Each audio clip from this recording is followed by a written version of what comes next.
Hello everyone.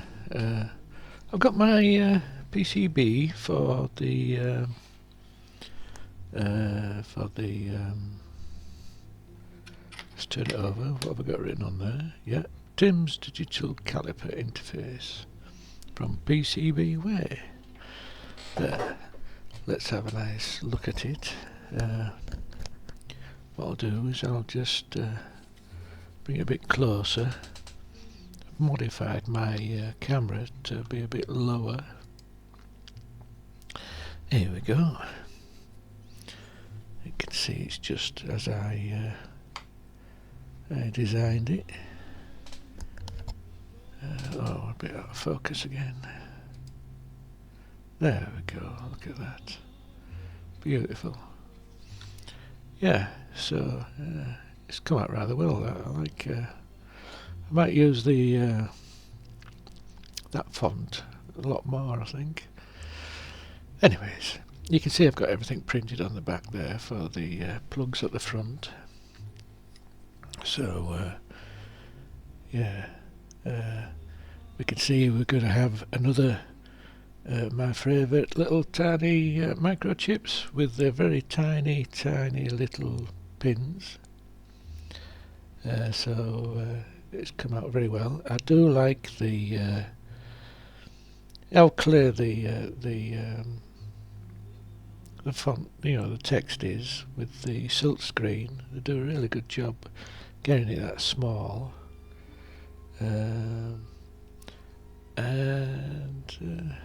Yeah, overall it's just as I've designed it. So let's put it together and see if it works. Now what I'm going to do is I'm going to use the little syringe again with the little tiny blobs of I'm not going to make a silk screen. Like I say, I'm only doing the one board, so I don't need to do any sort of rapid production work. It's just one-offs what I do. So we're going to try that again. We're going to do the same. What I normally do for this is actually just solder these tabs first. Make sure there's just the right amount of solder on each one, and then I'll solder this separately by hand afterwards. The rest of the and this crystal is through-hole. Right, the reason why I've got a through-hole crystal here is because for this project I needed a UART to USB interface, and what I'm using is this chip here. I don't know if you can see. It might just be able to make out what it's written on there. Let's see if I can get a bit of focus. No, that didn't work, did it? Maybe a little bit further away. There. Anyway, I don't know if you can see. Let's see if I can clean it up.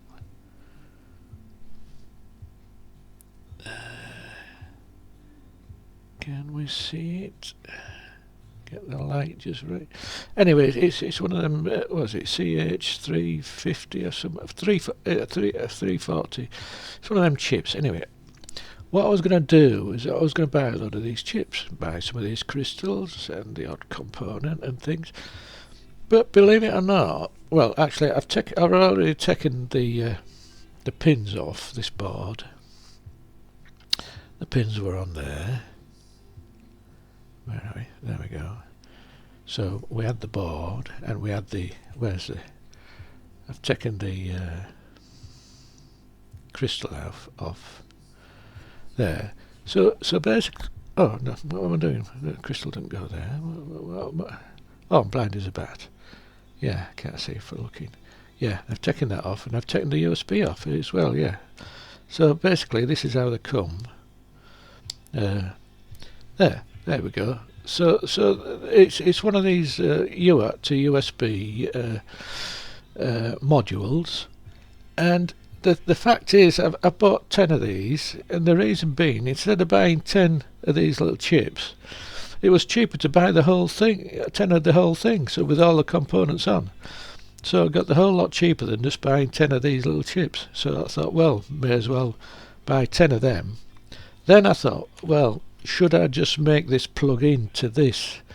And I thought, well, no, I want to put just the components onto here, make it just one board. So that's what I'm going to do. I'll remove that, remove the pins.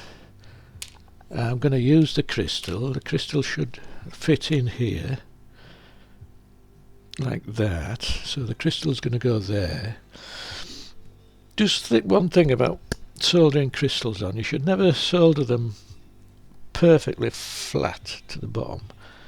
Because what you can do is, what happens is when you put solder on this side, it comes through, and if you put too much solder on, what will happen is you will bridge the contacts here.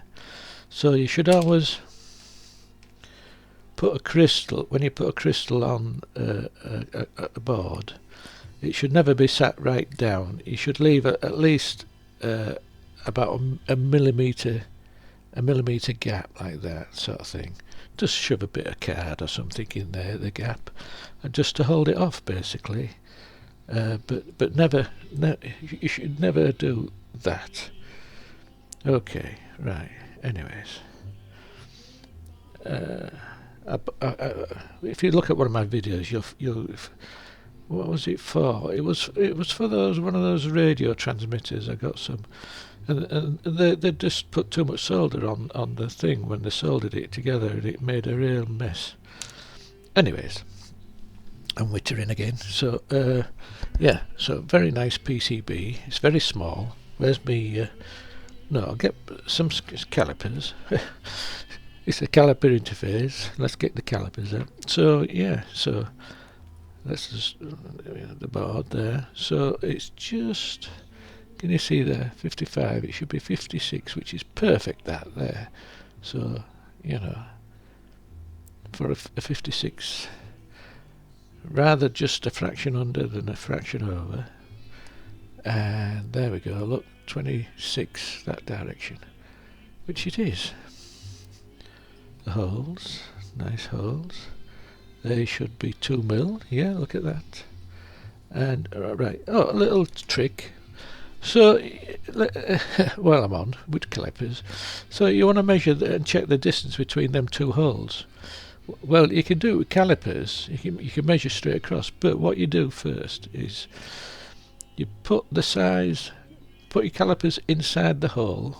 So you've got them inside the hole. We've got 2 mil hole there, look. And then zero it. And then if you zero it with that, that's your 2 mil. And that gives you your 2 mil overall. So when you actually measure the hole now, like that, from inside to outside, you're getting the actual centres, which is like 50 mil. There, it looks 50 mil. Perfect. But always just remember, when you close the calipers, you need to re-zero it. And there we go.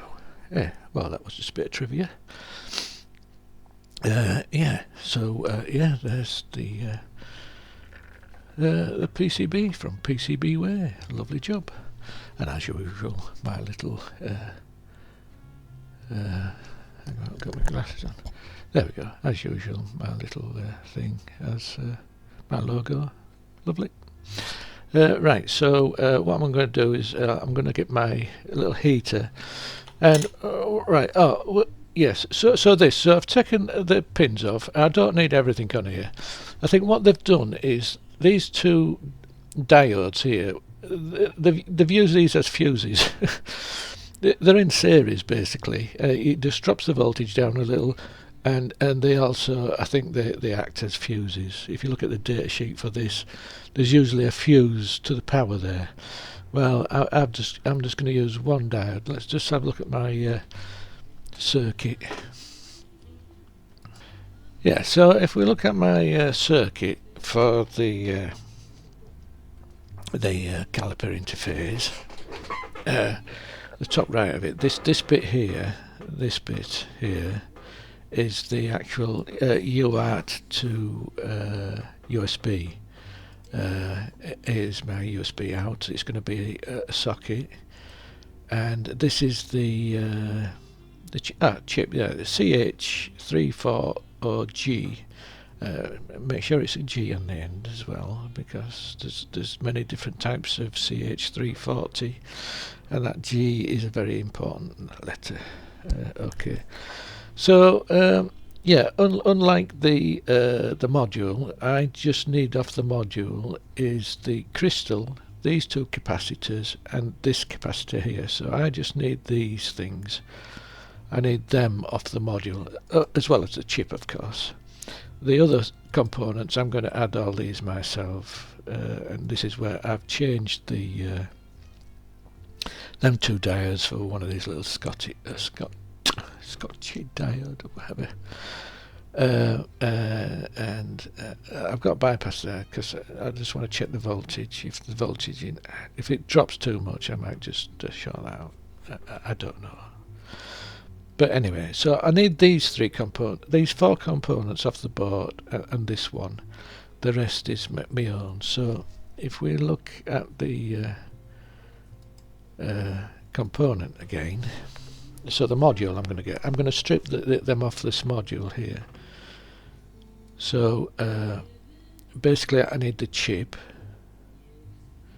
Let's just get that in focus again.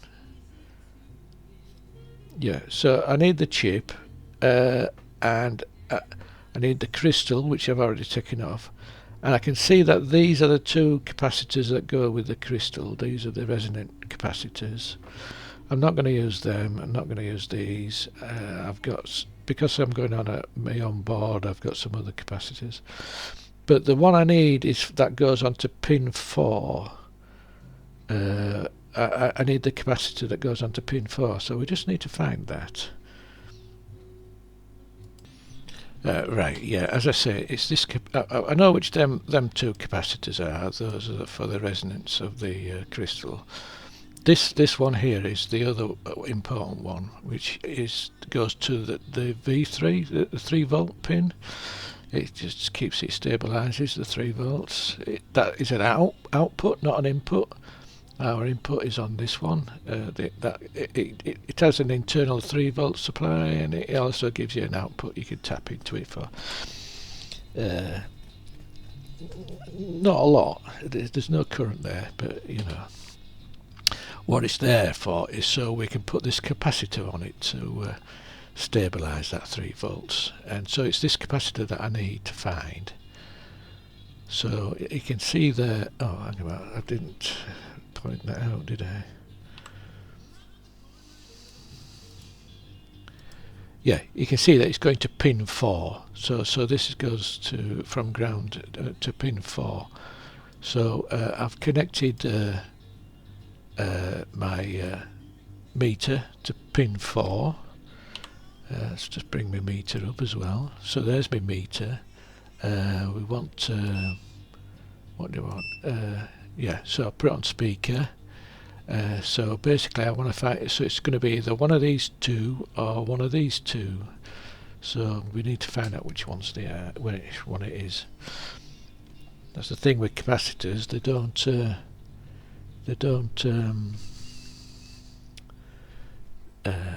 have values on them. So it's not that, not that. There, it's that one there, look. So you can see I've connected to that one there. That's connected to pin 4. So I need that capacitor there. What I need off this, I want the chip, them two capacitors, and that capacitor. The rest can stay on here. It'll only confuse me if I take it all off. So let's do that. Right, to remove them, I'm just going to stick it on my hot plate, and because I'm just removing some components, I'm not going to worry too much about the temperature. What I'm going to do with this, just to remove them, I'm going to be pretty quick, because what I need to do is get my thing. I don't know if I've left it pretty dark because I want so you can see the thing. Actually, give me a minute. See if I can just brighten it up and just put a shadow over this. Yeah, there we go. It's a bit better. I'm sure you can see the shadow I've got casting over the top of the display, but we can see what I'm doing better. Thing is, I can't get my damn hand in there now. Anyway, yeah. All right, I can do it with my left hand. So what I'm going to do is I'm just going to quickly lift these off once it gets up to temperature. All I need is these two small capacitors, this chip, and that small capacitor. So yeah. So what I'm going to do is I'm just going to stick it straight to 180, and it's going to go straight past 180 a bit and get a bit hotter than that. But in that time, I've just dropped the thing. You can't see that now. So hang on, let me just get it to 180.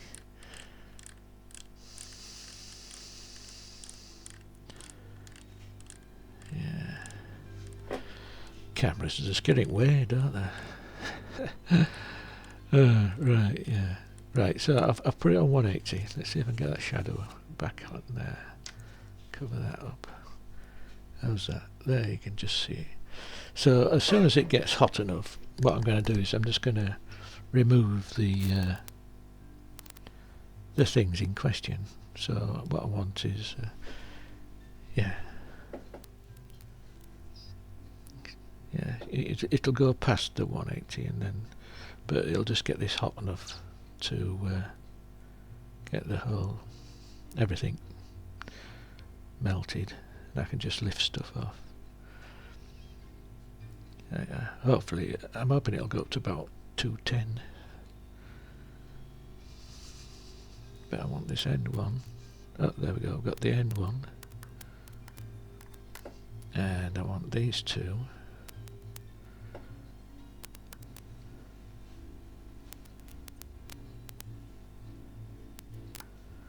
And I want the chip.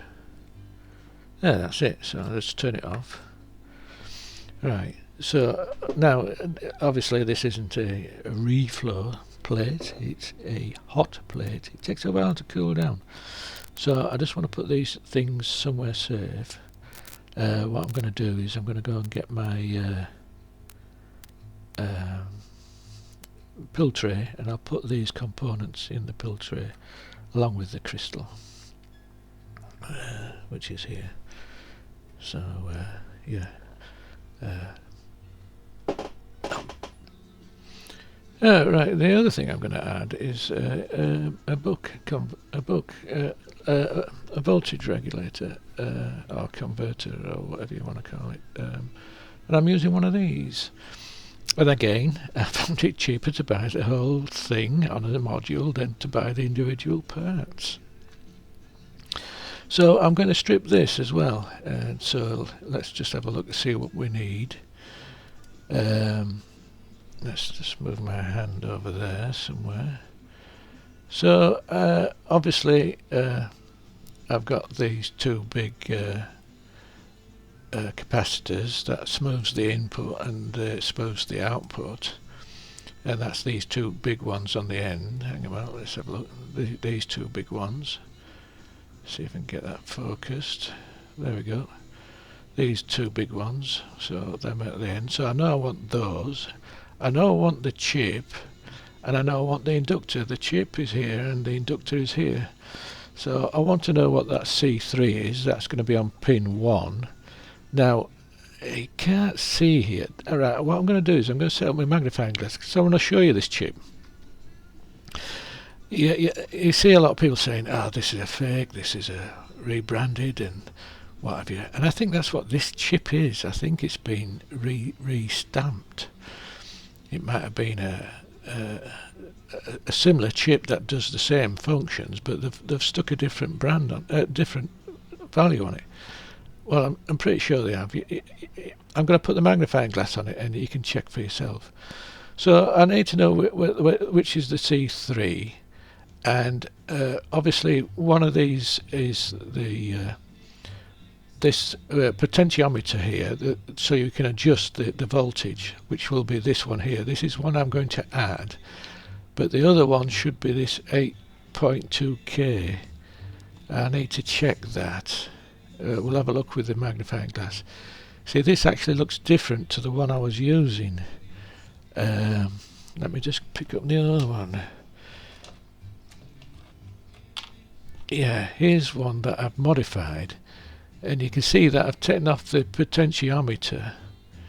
In fact, if the things are different once we get the magnifying glass off, but what I've done is I've put this I've taken off the potentiometer and put this resistor in there, so it fixes this. I've written on the back 1.5 volts. So this is actually now fixed at 1.5 volts.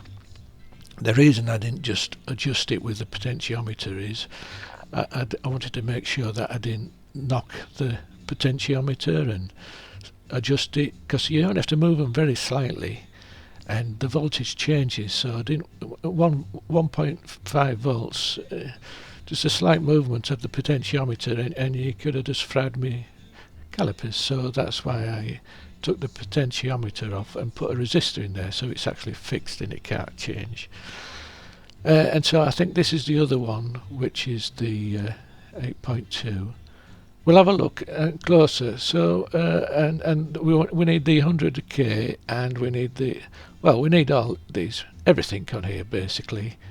If we count up the capacitors, what we got, 1, 2, 3, 4, 5, and so we've got 1, 2, 3, 4, 5, and then we've got the resistors 1, 2, 3, 4. So we've got 1, 2, 3, and 4. So everything totals up. So we're going to remove everything. Well, I don't know whether to use this one or use this one. Do they all add up again? I think they do. Yeah. 1, 2, 3, 4, 5. And 1, 2, 3, 4. Is that right? Yeah. Sorry, I've got no short-term memory. So I just need to check the values on these things. And what I've done also, you see, because you'll find on my let's get the PCB. Normally, what I do is I usually use the slightly bigger components, but you can see that there are some small ones here, and the reason I put some small ones on, where are we? There, like around here and there, you can see these tiny ones, is because I'm actually plucking them off one of these things. So let's just strip this. Well, actually, let's get the magnifying glass out. I want to show you this chip, so I'll just set that up. Alright, so here's my little module. I'm just going to stick it underneath the microscope so we can have a look at it. There it is. And now we can actually read the values on the read the values on the resistors now. So we've got our 100K there, which I need here. So there's our 100K. And then we've got our 1.5K.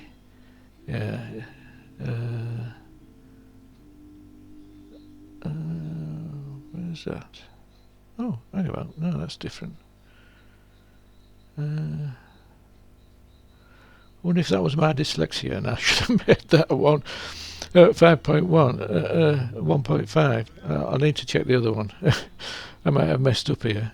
But anyways, we've got the 8.2K, which is this one, 8.2K. Alright, let me just have a look at the other one. Hang on. Give me a minute. I think I might have messed that up there. That's my dyslexia there.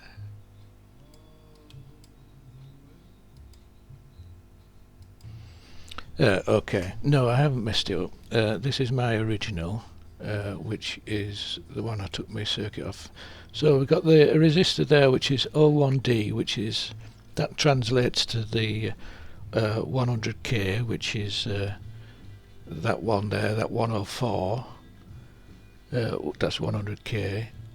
But on this one, I have two 8.22s.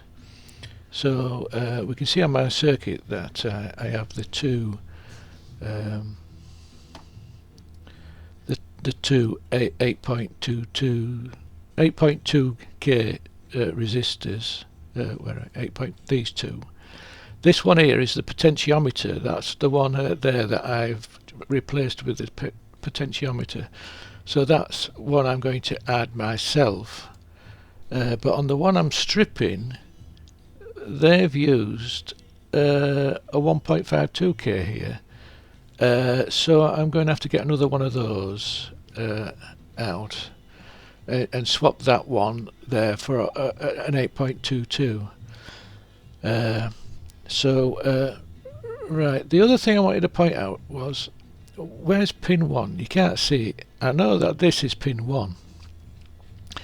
If I can get my hand steady enough, can you see all this this ribbing on top of this chip?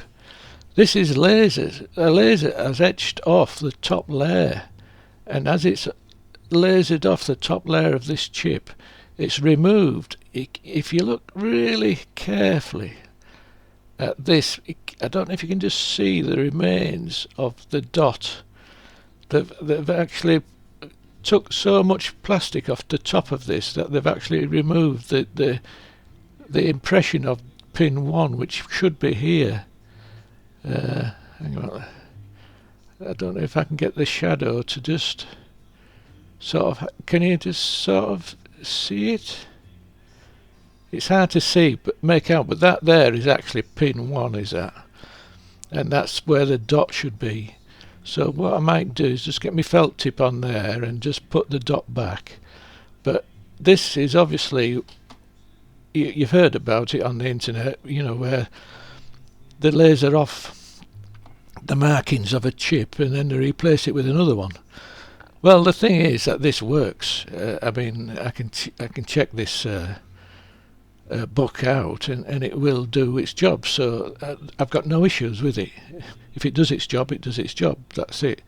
But you can see here, this is a really good example of where they've actually etched off with a laser the top of the chip and reprinted a new part number. And because they've lasered off the top, what they should have done is come back with a laser and just done a laser dot in the corner as well. But the fact is that they're all using a machine to place these. It doesn't really matter. They'll all have been lined up. So yeah, I just wanted to show that. So it's a good example where the laser's been removed. So hang on, where's my pen? So let's just mark that up. I'll move it over here. Look there, you see it bottom left corner. So there, I just need to mark that with my pen as the one, pin 1.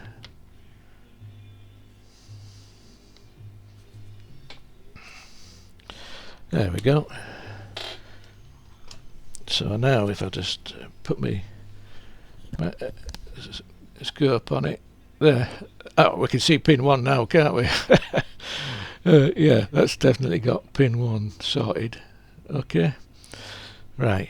So now we can let's just strip this board, and I just need to remember about the 8.2k resistor. I'll need to dig one of them out. Give me a minute. Right, so there we are. I've got it on my hot plate, and I'll just wind this up to 180.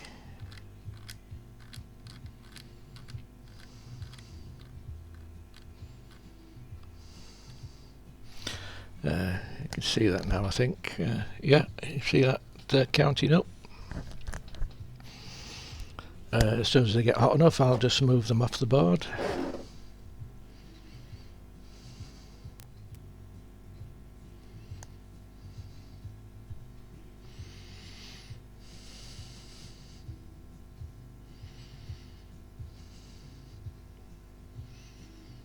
Like I say, if it'll shoot over 118, then it'll get hot enough for them to get hot.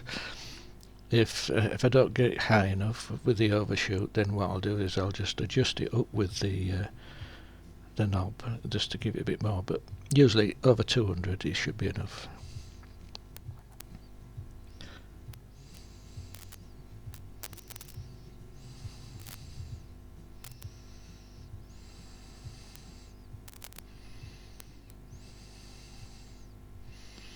Actually, I don't know which one. I'm going to have to test them, aren't I?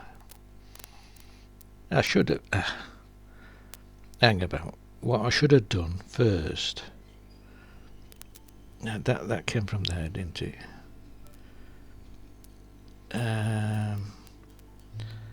What I should have done is right. Hang on. I'm just trying to remember where these come from. You see, so what we've got is we've got the one from there. And then that one, then that one. So we're going anti-clockwise with the capacitors. I just want to remember which one's which there, because there's no markings on everything. It's not an issue with the resistors.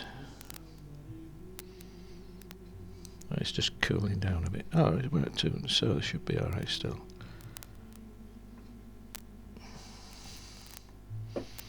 Yeah, so put them so it's anti-clockwise with the thing there. Oh, that needs a bit more heat in there. Just put a bit of pressure on that. Just get it stuck down. 210, so it should still be alright. No, it isn't.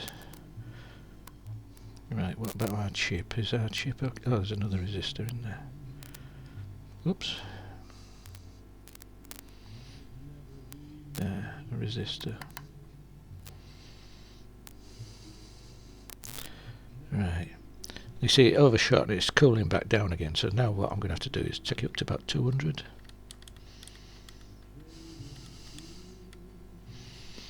So it'll go up and it'll get a bit enough heat in here to just maybe get these off.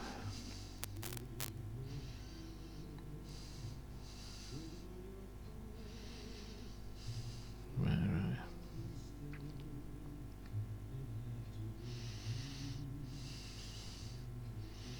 Like I say, once you've got where you want to be, the PID will start taking over and it will be able to start controlling it on this.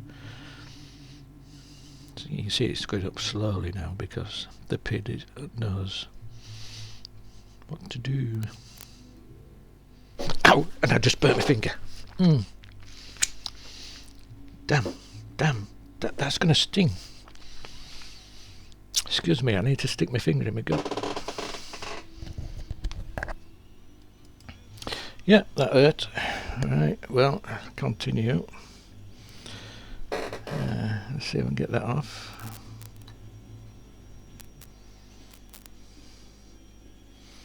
I have a red light there for a reason. Keep your fingers away. Right, we've gone down to 2. Well, it's cooled back down to 200. I want it back up at 210 now. So let's just, well, let's go 220. Yeah, I rely on that overshoot to sort of like just get it up to temperature, whip them off, and then it cools back down again. So, but because I wasn't nursing my finger, can you see that finger? Put some super glue on it. Any glue. Just cover it up, get rid of the stop the air getting to my finger.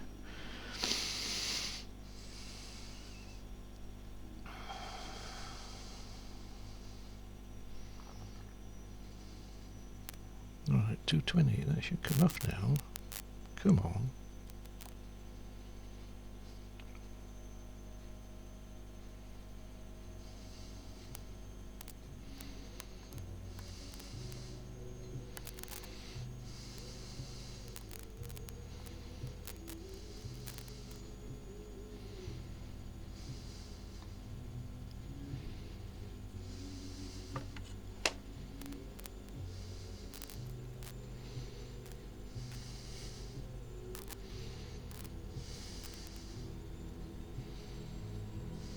Oh, it's got a big heatsink on it, no wonder.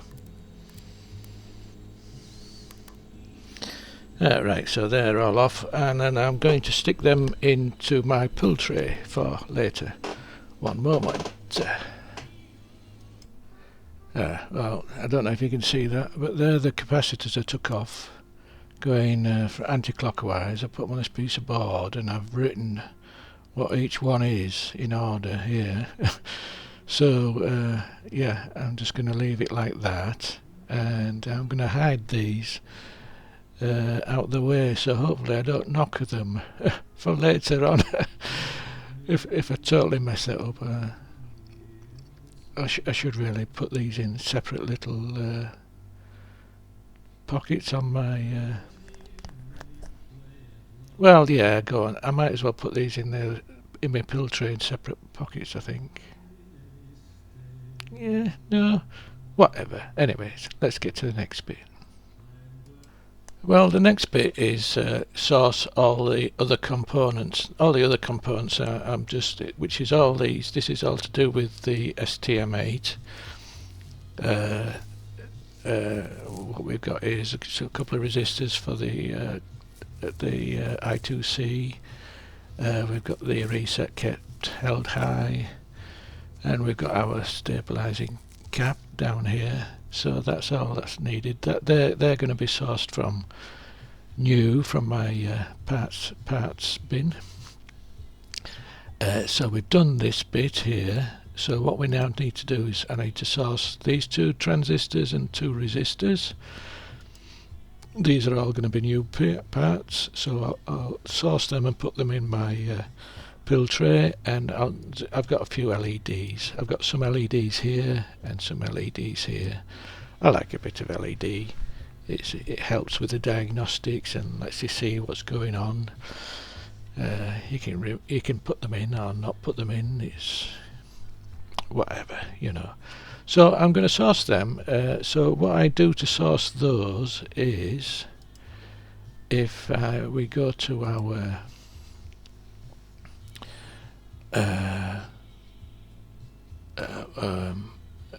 PCB there, I have this plugin here which is generate interactive HTML bill of materials, and I use this, if you've seen my other videos, I use this to produce a list. So let me just bring that up. If we go here, open up the folder, we can see that we should have... Oh, have I already not done it yet? Maybe I have not. Okay, so we're going to see me do it. So yeah, I just click this button. He says, yep, there it is. It brings you up with this little thing. You can add some parameters and such like, you know, do searches, miss things off and what have you. But generally, once you've got this set up, you just click generate bill of material. And that appears on my default browser, which is here. So this is what it comes up with. And we can look down here, and what we can see is oh right, so you notice we've got mouse over. I hate this mouse over thing, because what I tend to do is I use this select. I like to select, but if my mouse moves and I go over something else, it selects something else. If I move my mouse, and I just knock it on my bench, and I end up putting things in the wrong place. So what I've asked them to do is to change some things, and I've got this highlight row and click. So if you have this checked, then you have to click to highlight something. So you can either click it here or you can click it here, but moving your mouse over it doesn't change it, and it remains where it is.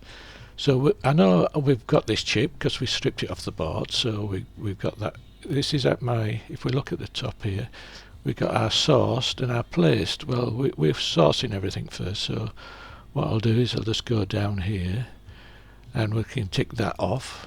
And also there's another option down here. You can have mark when checked. So when you do use these two check boxes here, you'll see that they're in here sourced. So I'll click on sourced, and what that does, if I go elsewhere, you can see it's now green as well, so we can see that that's sourced. And I'm not sure which other things we got there. What did we get? Oops, too big. Right, so that was here. So let's just move that over there and just zoom in a bit. So I know I've got the crystal, so we've got that, so that's sourced. And we know the two capacitors, I think it's C, what is it, C1 and, oh is it them, no, what are they? C10 and 11, C10, oh that's 11 there, so there, C10 and 11, they're both the same. Oh, and we also have an option where we can actually separate them. I was going to separate them and ungroup so that we can keep them separate, and we do each one at a time. You can have all the components grouped together where you stick them all on, or you can stick them on one at a time. Well, actually, no, we'll go that way, I think. Yeah, that's it. So, yeah, I've got them, and I know I've got this C9, so that C9 can be ticked. Why is that? Is that C8 then? What?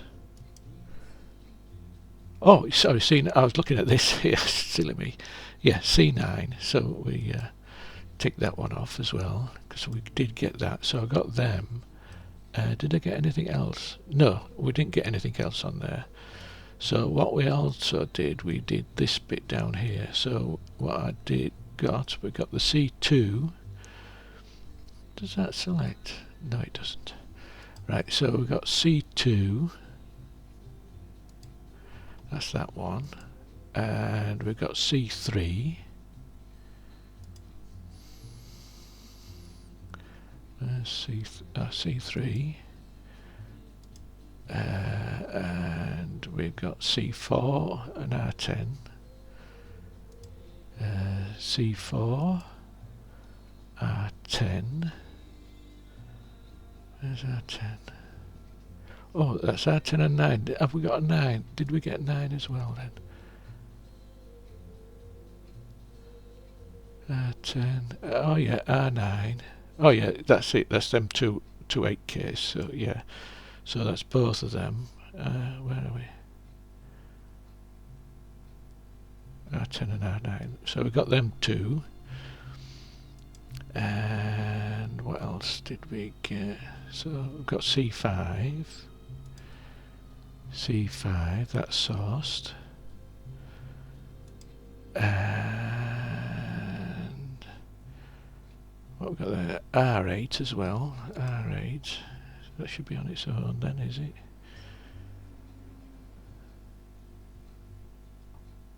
R8, oh yeah, there it is, R8.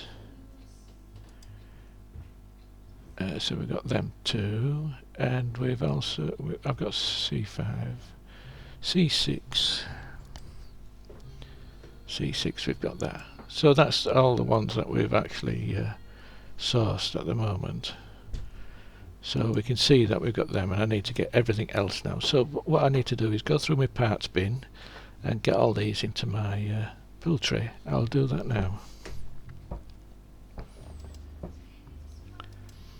Okay, so I've sourced all the parts now, so you can see everything's green here. We only need the front there as well, right? But what I found is yeah, so as you can see, they're all ticked off, and here they are, all in my pull tray, all the components all ready to go. What I'm going to do is I'm going to end this video here and continue it with another part where we put all the components on the actual PCB. So until then guys, thank you for watching.